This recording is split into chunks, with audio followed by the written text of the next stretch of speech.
Nuestra siguiente ponente es una sexóloga a la que la mayoría conoceréis. A mí personalmente me ganó enseñando un chochijín por la televisión. Para las que no sepan lo que es un chocho cojín. O sea, historia de la televisión española. Viene desde Getxo y su charla tiene un título que me encanta porque es una pregunta que me sueltan bastante más a menudo de lo que me gustaría. ¿Y tú qué eres? Bueno, un aplauso para Laura Morán. Muchas gracias. Hola, buenos días. No soy la prima de Eros Ramazzotti, es que tengo un trancazo impresionante y lo tengo aquí, no en otro lado, que nos conocemos. Que digo trancazo, sexóloga, bueno. ¿Y tú qué eres? Que siendo yo sexóloga probablemente diríais, bueno, ¿y no podemos hablar de cuánto sexo se practica? Lo pensé, pero entre que hablamos de frecuencias, duraciones y las comparaciones son odiosas, dije, pues no, tampoco esa. Otros sé que queríais que hablara de cuánto sexo es lo normal. Y así acabamos de discutir en pareja sobre cuántas veces es lo normal. Que para esto no necesito una charla. Os puedo decir que lo normal es todo aquello que no es disfuncional. Esto es, si a ti te da para cumplir con tus obligaciones y las tareas básicas de la supervivencia, lo que viene siendo comer y dormir, todo lo demás puede ser frungir, ¿vale? O automarse, que esto depende de las circunstancias de cada uno. Bien, no, mi charla es ¿y tú qué eres? Que en realidad, por no desvelar mucho, era ¿y tú de qué sexo eres? Sexo es una palabra maravillosa, censurada y polisémica, ¿vale? Cuando pensamos en sexo, pensamos en muchas cosas. Vosotros solo habéis pensado en esta. No os engañéis, no intentéis engañarme, que yo lo sé.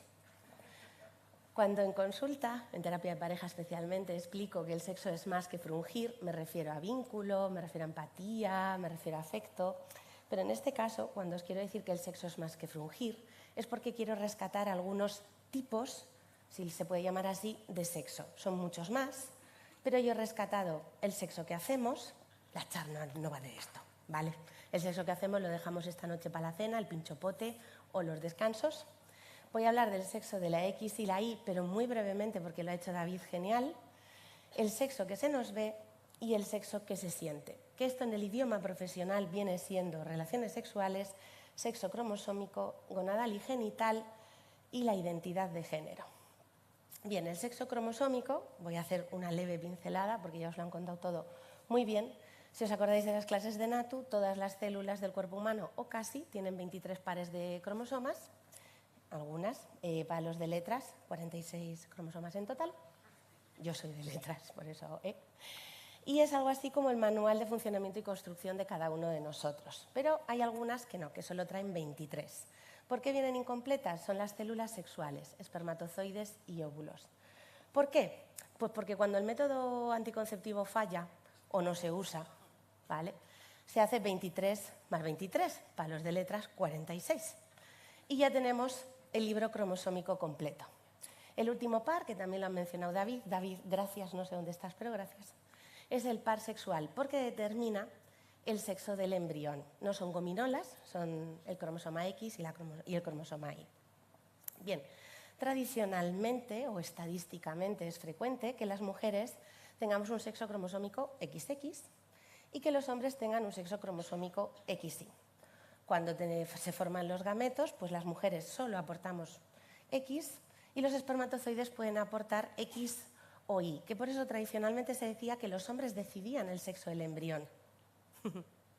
No es voluntario, pero tampoco decidís eso, que lo sepáis, ¿vale? Y estaríamos hablando de sexo cromosómico XX si es hembra y XY si es macho, así como muy en general. Luego las hormonas hacen su trabajo y se van desarrollando las características sexuales, ¿no? Sexo gonadal y genital. Las gónadas, esto que estamos cuando estamos muy hartos, que estamos hasta las gónadas, los ovarios y los testículos, y luego tenemos los genitales, que son los órganos sexuales internos y externos. Bien, si los habéis visto, habéis tenido la suerte de ver los vuestros y los de otros, veréis que en apariencia son muy diferentes. Bueno, dicen por ahí que los matemáticos no, pero yo creo que algunos sí.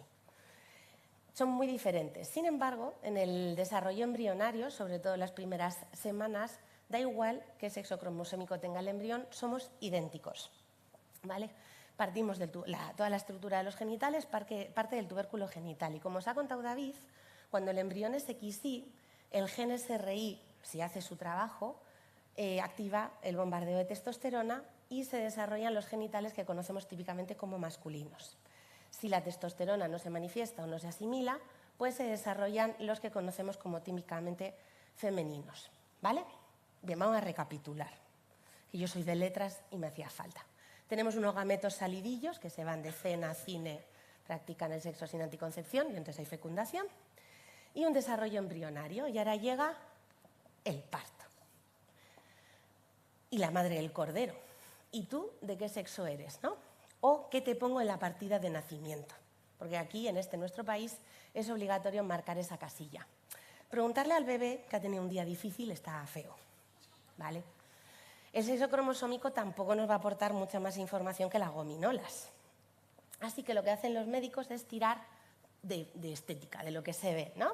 Sexo gonadal y genital. Tradicionalmente, uy, pues mira, un pitilín, pues es chico. Ay, pues mira, una vulva, pues es chica. Ya está, ¿no?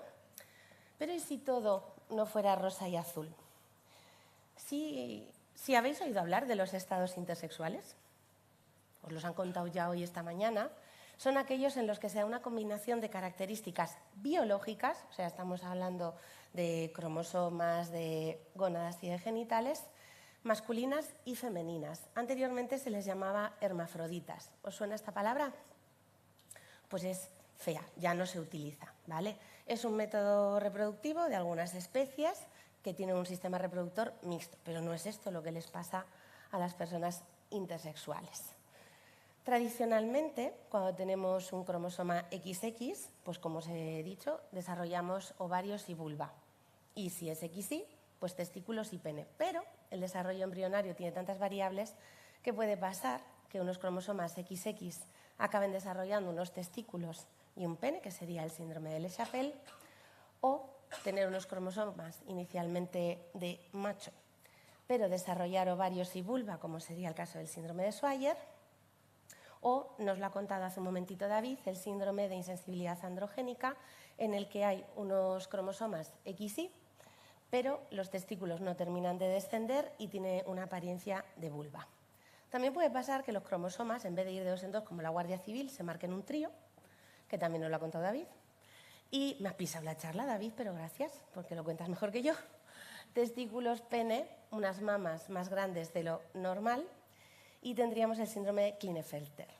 Esto lo traigo para que sea patente y conscientes todos de que hay diferentes grados y tipos de este fenómeno que es puramente biológico. O sea, la persona no toma ninguna decisión en todo este proceso. De hecho, puede que ni siquiera a lo largo de su vida, si no tiene ninguna dificultad, lo averigüe. ¿Cómo se asignaba el género en casos de intersexualidad? Y digo se asignaba porque ya no se hace. Pues bueno, se miraba un poquito a qué se parece, qué sobra, qué falta, ¿no? Y metían tijera, aguja, hilo, cirugía correctiva. Luego, como creíamos que el género era educable, pues si queríamos que fuera un niño, pues fútbol, pelotas, camiones, a mansalva y todo en color azul. Y si queríamos que fuera una niña, pues la Barbie, muñecas, cocinitas y demás, ¿no? Y se supone que estas personitas pues crecían en el género elegido. ¿Cuál creéis que era el porcentaje de aciertos? Regulero, ¿vale? De hecho, hoy en día lo que se propone, un equipo multidisciplinar participa del proceso, pero se propone no tomar ninguna decisión médica, ya sea quirúrgica o hormonal, hasta que la personita manifiesta su identidad de género. Y aquí es como llego al sexo sentido. Quería rescatar una frase de un colega que admiro mucho, José Landa para vosotros, José Landarraoita Jauregui para los que somos vascos, porque el apellido tela, que dice que el sexo no es algo que se tiene o algo que se hace, sino que el sexo es algo que se es. Y porque somos, hacemos y tenemos sexo. Me parecía una forma bonita de introducir el tema de la identidad de género. Pero para hablar de la identidad de género tenemos que hablar antes del género, que es un debate, ¿no? Es el rol que la sociedad en la que vivimos, aquí y ahora, da al hecho de ser hombre o ser mujer. Y digo ser hombre o ser mujer porque son los roles predominantes en las coordenadas espaciotemporales en las que nos movemos. Por suerte, hay más culturas con una mayor diversidad de género. Por ejemplo, en Alemania, en el año 2013, si no recuerdo mal, era posible que los padres dejaran sin rellenar el hueco del sexo del bebé, y desde el año pasado todos los documentos oficiales tienen una tercera casilla para el sexo diverso. También existen los géneros no binarios, esto daría para otra charla entera. Son personas que no se identifican con este género binario masculino o femenino. De hecho, pueden llegar a identificarse a sí mismas como pertenecientes parcial o totalmente a otro género específico o combinar diferentes características en función de lo que sienten. Vale, esto, como podéis imaginar, también da lugar a una gran diversidad, mucho más allá del rosa y del azul. Os he traído algunos ejemplos. Tenemos los Muse en Osaka, las IGRAS en la India, o el fenómeno que se ha comentado antes también del genderqueer, ¿no? Personas que transitan de un rol de género a otro. Esto ya, como os digo, da para una charla completa. Ahora que sabemos más o menos lo que es el género, hablaríamos de lo que es la identidad. Es un sentimiento íntimo de cada persona de pertenecer a un género u otro o a otros géneros, ¿vale? Y en este punto quiero hacer una diferenciación lo más explícita que pueda, porque hay muchísimo debate en torno a este tema, si es cultural, si es biológico, y es que el rol de género y la identidad de género, por lo menos desde el punto de vista de mi disciplina, son dos conceptos diferentes. El rol de género es un constructo sociocultural basado en diferencias biológicas que evoluciona con el tiempo. No es lo mismo ser mujer en el siglo XXI que en el siglo XIX, que en el siglo XV, y podemos acompañarlo o luchar contra él, ¿no? Porque nos parece injusto.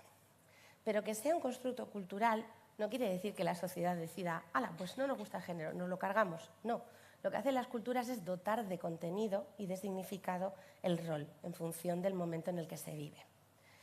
Mientras que la identidad de género, que no tenemos muy claro científicamente cómo sucede, hay hipótesis, por ejemplo, que apuntan que los embriones XY en la 12ª semana de gestación viven un pico de testosterona que de alguna manera puede masculinizar algunas áreas y algunos circuitos cerebrales, pudiendo ser parte del proceso de creación de una identidad de género masculina. Pero todavía queda muchísimo por investigar y muchísimo por contrastar. Lo que sí sabemos de la identidad es que es un sentimiento que nos define y nos da pertenencia a un grupo. Y lo que también sabemos es que no es genital. Ahora yo me puedo someter a una operación de cirugía en la que se me pone un pene y me voy a seguir sintiendo mujer. No es educable, como ya demostraron los experimentos, aunque fueran bien intencionados, de personas intersexuales, y tampoco es voluntario, ¿vale? No se decide. ¿Cómo te sientes? ¿Cómo te identificas? Perdón, que ya contesté la pregunta. ¿Cómo te identificas tu género? ¿Cómo te sabes? Pues sintiendo, ¿no? Si me siento hombre, soy hombre, y si me siento mujer, soy mujer. Y esto es maravilloso para las personas en las que nuestro sexo asignado al nacer coincide con el que sentimos. Pero esto no les pasa a todas las personas. Cuando somos bebés se nos asigna un género en función de nuestros genitales, y si no te identificas, estaríamos hablando de las personas trans. Personas cis y personas trans. Se considera cis a todas las personas cuya identidad de género coincide con el asignado al nacer. Yo sería una mujer cis, hetero, estoy llena de privilegios, ¿no? Me siento un poco aquí impostora. Y se denomina trans a aquellas personas cuya identidad de género no coincide con la que los genitales indicaban en el momento de nacer. Las personas trans, por suerte, se habla de ello, pero no es un fenómeno nuevo. Han existido siempre y en todas las culturas. Lo que pasa es que criterios religiosos, criterios médicos, incluso la estadística, ha hecho que durante un tiempo se criminalice o se patologice. De hecho, hasta el año pasado, la Organización Mundial de la Salud incluía el fenómeno trans como un trastorno de personalidad. Ya el año pasado lo incluyeron en condiciones relativas a la salud sexual. Durante mucho tiempo se ha hablado de que estas personas han nacido en el cuerpo equivocado. Si yo me siento chica, pero mi fenotipo no es femenino, es que tengo el cuerpo que no tengo que tener, pues vamos a ver qué podemos hacer para cambiarlo, ¿no? Cirugía de reasignación de sexo o de género. No sé si habéis visto alguna, a veces salían en la tele hace unos años, y son verdaderas virguerías a nivel médico, pero quiero invitaros a una reflexión. Son unas cirugías muy agresivas, muy dolorosas, que dejan unos genitales muy estéticos, pero muchas veces muy poco funcionales. Entonces yo me pregunto si no puede haber niñas, por ejemplo, para que personas de todas las tallas seamos respetadas, amadas y deseadas, ¿por qué no podemos hacer lo mismo con las personas trans? ¿Por qué no podemos aceptar su cuerpo para que ellas puedan vivir libremente con el cuerpo con el que han nacido, ¿no? Si decimos que no, en realidad estamos defendiendo este autobús, que también ha salido antes, el de las niñas tienen pene, los niños tienen pene, las niñas tienen vulva, que no te engañen, ¿no? Y sé que cuando hago estos comentarios en el auditorio suele haber una especie de agujeta cerebral, porque es difícil vivir o entender esto cuando no hemos sido educados para esto. Pero yo no pierdo la fe en la especie humana. Y en 1990 la homosexualidad era considerada todavía un trastorno por la Organización Mundial de la Salud. Si hemos conseguido cambiar eso, ¿por qué no podemos educar a nuestra sociedad para aceptar y respetar a las personas trans? Si queréis saber un poquito más sobre este fenómeno, os recomiendo el libro Yo soy Nicole, de la editorial Next Door Publisher, que cuenta la historia de unos gemelos chicos en los que uno de ellos descubrió desde bien chiquitín que su identidad de género era femenina. Y cuenta toda la historia de su transición, los problemas a los que tuvieron que hacer frente y nos ayuda a reflexionar sobre el género. Creo que fuera lo podéis encontrar. También, si queréis saber más, hay asociaciones como Crisalis, aquí en Andalucía ATA, Arelas en Galicia o Naisen en mi tierra. Y también, si queréis profundizar un poquito más sobre este tema u otras cuestiones sexuales, también está Orgasmitos de una servidora, que también podemos encontrarnos ahora fuera. En resumen, lo que quiero transmitiros hoy y con la idea que quiero que os vayáis es: ¿y tú de qué sexo eres? Pues del que te sientes, ¿no? ¿Y los demás de qué sexo son? Pues del que se sienten. Si no lo sabes, puedes preguntar, pero sobre todo acepta y respeta. Buenos días.